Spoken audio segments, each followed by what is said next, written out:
fundamental issues of one, investment of the Igbo man in his land. It is abomination that the Igbo man will live here and go in the West and invest in the West. When you go to Lekki, 60% of the houses are owned by Igbos. When you go to Kaduna, Kano, everywhere, investments there are owned by Igbo men. They have abandoned their home, the home of their ancestors, the home where they were given birth to, their true identity.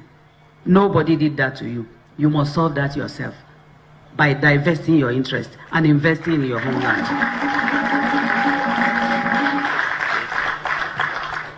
My brothers and sisters, that's point number one. Number two fundamental mistake you are making here in the East. Worldwide, things are shared by population. In Nigeria, the northern man will have 4 wives. Each one will have 6 to 10 children. In a household, you have almost 100 persons. The Igbo man will have 1 man and 2 children. And on election day, you start crying, they are counting chickens. So what solution do you have? Is either the women will give birth to more children, like they did in Iran, when Iran had their revolution. These are practical things that have happened in the world. So, Professor Nwala, I think the problem the Igbo man has, first of all, is to like himself and invest in his land and increase his population, either by women giving birth to more children or men marrying more wives, the same way they do in every other place. Because our future is at stake. The future of your children, women, please don't be sentimental. Don't be selfish.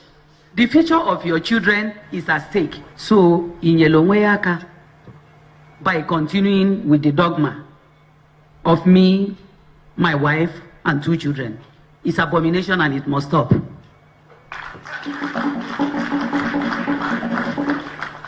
Then we say because of religion. We have abandoned certain of our values because of religion. When the people of Israel in the Old Testament asked God, you love us, you made a covenant with us, but we want an earthly king. And God gave them an earthly king and admonished them not to be in a hurry to leave the sight of the king because he's my representative on earth. We have a king here. I expected that immediately after the national anthem and you do the Oyibo prayers, a bowl of kola nut will be taken to the king. The king will touch the kola first before any other person. And he will break the kola nut and pray for everybody. He will break pieces that will go to our young ones here so that that prayer will go to them, so that they can take over from us when we pass on. I noticed that kola nut was brought. It wasn't taken to the king. And then it was shared. After the sharing, before it's taken to go and pray. So chukuyaba yala inifai metata.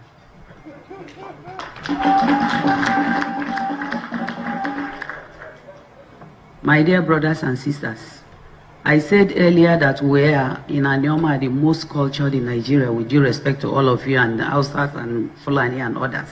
And I'm saying that because when people are talking of women equality, and I say to them, there is nothing like women equality. There wasn't women equality yesterday. It is not today. It will never be. When you say the Lord's Prayer, you say our Father who art in heaven. You don't say our mother. So they should stop all this nonsense of... There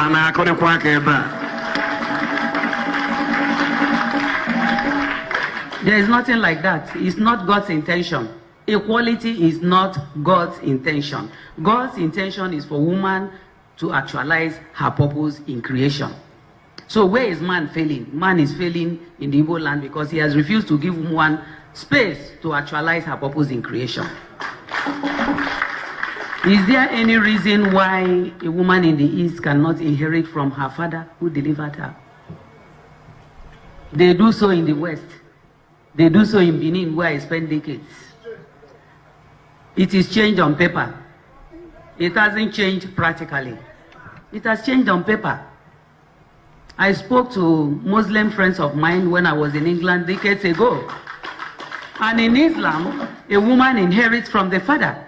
In fact, Islam permits the woman to retain her maiden name if she so desires. What is the problem that in the East, your own daughter that you delivered cannot inherit from you? It's abomination and a sin crying to God for help.